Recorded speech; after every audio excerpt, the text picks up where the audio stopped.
Okay, so let's rewind a little bit, because I wanted to cover what's happening right now because that's most important. But I want to talk about the case as a whole and kind of set up the timeline.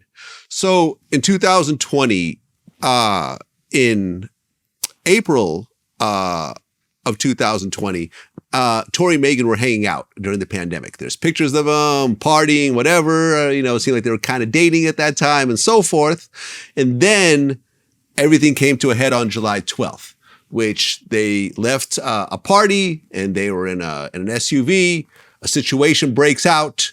And according to the conviction, Tory shot Meghann in the foot and he yelled, "Dance, bitch," before doing the shooting. Now, he, of course, denied that.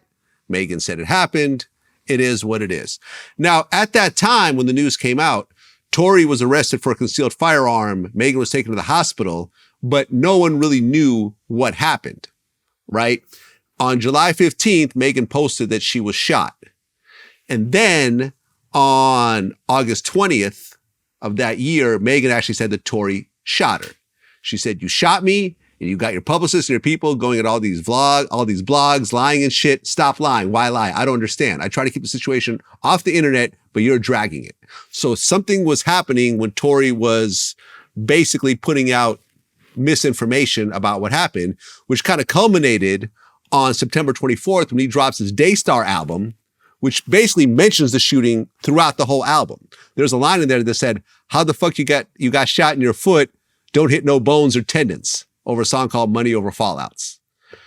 And then a couple of weeks later, Tory was officially charged with shooting and he was facing 22 years.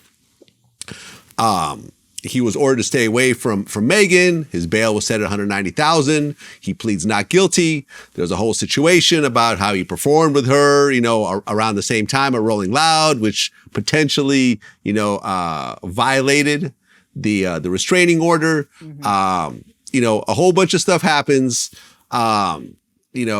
He went back. They raised his bail to $250,000. There was the whole August Alsina thing, which ultimately I don't think played much of a role in this case.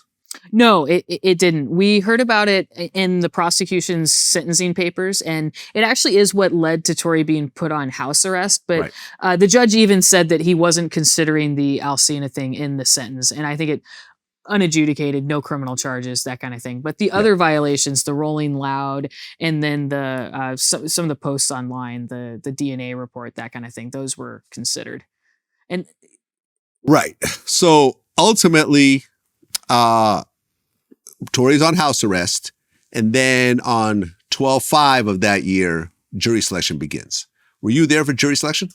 I wasn't. The court, because the courtroom's so packed for jury selection that there was only room for one reporter. So there was a designated pool reporter for that. Got it.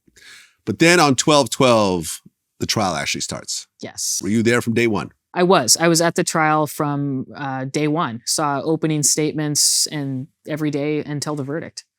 Okay. What was the feel in the courtroom on day one?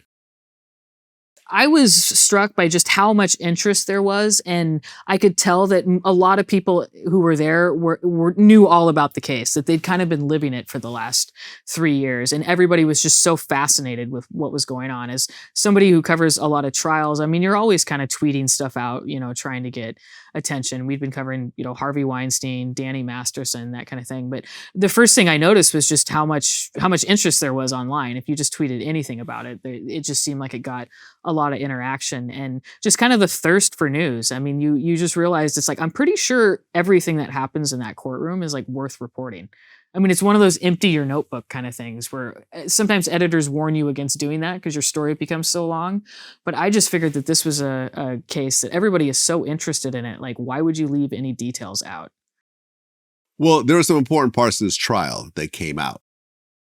Now, one of which was Tory's text to Meghann. Yes. I think the night of the incident, yes, or very close to it. There was a text that Meghann actually posted on Instagram, and Tory said in that text, Meg, I know you're probably never going to talk to me again, but I genuinely want you to know that I'm sorry from the bottom of my heart. I was just too drunk. Nonetheless, shit should never happen, and I can't change what I did. I just feel horrible because I genuinely just got too drunk. How important was that text in the trial? I think it was pretty important. I don't think it was as important as the phone call he made to Kelsey, just because the phone call is him in his own voice. So it's just, as a human, you're responding to that a little bit more. But yeah, the text message, the phone call were both really bad for him.